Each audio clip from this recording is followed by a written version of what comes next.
महाराष्ट्रामध्ये गेल्या 1.5 वर्षापासून शिमगा आहे। कोणत्या व्यासपीठावरून फक्त एकमेकाच्या विरुद्ध बंबाच मारल्या जातात।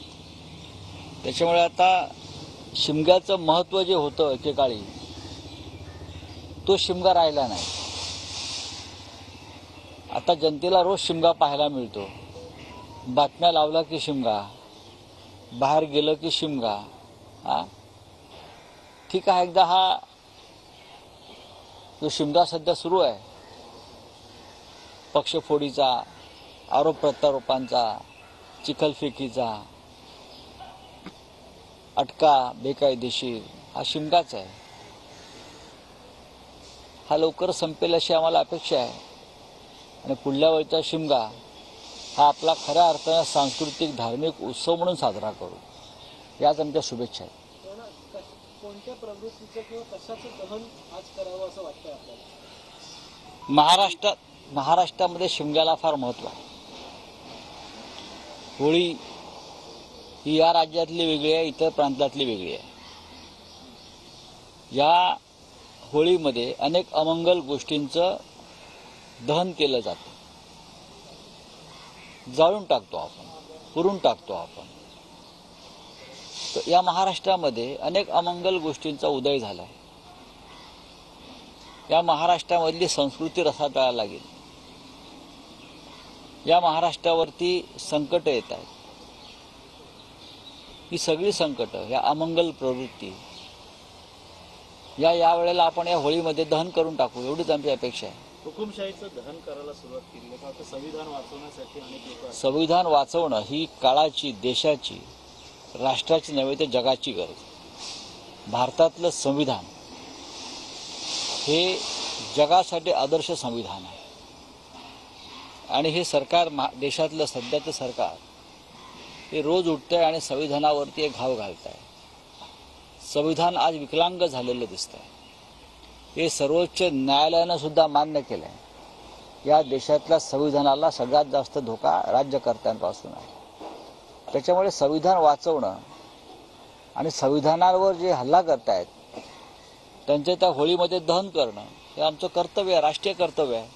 कंगना रनौत को मंडी से पत्रकार परिषद घेतली, प्रकाश आंबेडकर यांनी पत्रकार परिषद घेतली, त्यामध्ये सांगितलं की उद्धव ठाकरेंसोबतची आमची युती आता संपुष्टात आलेली आहे आणि याच्यापुढे 7 जागांवर आम्ही काँग्रेसला पाठिंबा देऊ, त्यांना जर एक्सेप्ट असेल तर। आता म्हणजे महाविकास आघाडीतून आता प्रकाश आंबेडकर बाहेर पडले हे ऑफिशियली समजावं। प्रकाश आंबेडकर यांच्या बरोबर शिवसेनेची युती झाली त्याला जवळजवळ 1.5 वर्ष होऊन गेलं आणि ती अत्यंत चांगल्या हेतूनं झालेली युती होती। त्यात लोकसभेचा विचार झाला नव्हता। प्रामुख्यानं विधानसभा आणि महानगरपालिका या संदर्भात एकत्र काम करता येईल आणि महाराष्ट्रात सध्या जे सुरू आहे त्याच्या विरुद्ध एकत्र लढता येईल, ही तेव्हा 2 नेत्यांमधली भूमिका होती। आणि स्वतः माननीय उद्धव ठाकरे हे आंबेडकर भवनात जाऊन त्यांनी माननीय प्रकाश आंबेडकर यांच्याबरोबर ती घोषणा केली। तेव्हा या महाराष्ट्रामधल्या सर्व समाजामध्ये एक चैतन्याची लाट उसळली। ठाकरे आणि आंबेडकर यांचं नातं फार जुनं आहे, ते एकत्र आले, त्याचा आनंद महाराष्ट्रातल्या तमाम जनतेला झाला।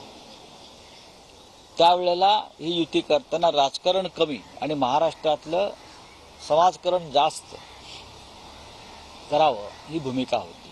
पण विधानसभा, महानगरपालिका या लेवलला, या स्तरावरती आपण काम करू असं साधारण ठरलं आणि उत्तम चर्चा, उत्तम संवाद या 2 नेत्यांमध्ये आणि 2 पक्षामध्ये झाला। दोन्ही पक्षाचे कार्यकर्ते त्यावेळेला अत्यंत आनंदी होते। आता माननीय प्रकाश आंबेडकर यांनी एकतर्फी ही युती तोडल्याची घोषणा केली, हे दुर्दैव आहे। 2 नेत्यांमध्ये चर्चा होणं गरजेचं होतं। जर युती करताना चर्चा झाली एकत्र तर मग आपण दूर होताना सुद्धा एकत्र चर्चा झाली असती तर ते आपल्या राज्याच्या राजकीय संस्कृतीला धरून झालं असतं। पण दुर्दैवाने तसं झालं नाही। प्रकाश आंबेडकर हे महाविकास आघाडीचे घटक आहेत आणि आम्ही त्या संदर्भात लोकसभेच्या संदर्भात त्यांच्याशी आम्ही चर्चा केली. आम्ही त्यांना 4 जागांचा प्रस्ताव दिला. हा 4 जागांचा प्रस्ताव कायम आहे आणि आम्हाला आजही वाटतं की राज्याच्या नव्हे तर देशाच्या हितासाठी डॉक्टर आंबेडकरांनी जे स्वप्न पाहिलं या देशामध्ये मजबूत संविधानाचं, मजबूत लोकशाहीचं, ते संविधान आणि ती लोकशाही संकटात असताना प्रकाश आंबेडकर यांच्यासारख्या डॉक्टर आंबेडकरांच्या वारसदारांनी अत्यंत महत्त्वाचा निर्णय घेणं गरजेचं आहे. जागा वाटपात एखाद्या दुसऱ्या गोष्टी मागे पुढे होऊ शकतात, पण शेवटी आंबेडकरांबरोबरची युती हा फक्त राजकीय विषय नसताना भावनिक विषय आहे. आम्हाला खात्री आहे की प्रकाश आंबेडकरजी म्हणजे बाळासाहेब आमचे हे त्यांच्या निर्णयाचा फेरविचार करतील, कारण तमाम जनता या राज्यातली दलित, शोषित, वंचित त्यांच्या भावना ज्या प्रकाश आंबेडकरांच्या निर्णयाशी जोडलेल्या आहेत, त्या सगळ्यांना वाटतंय आपण एकत्र येऊन संविधानाचं रक्षण केलं पाहिजे.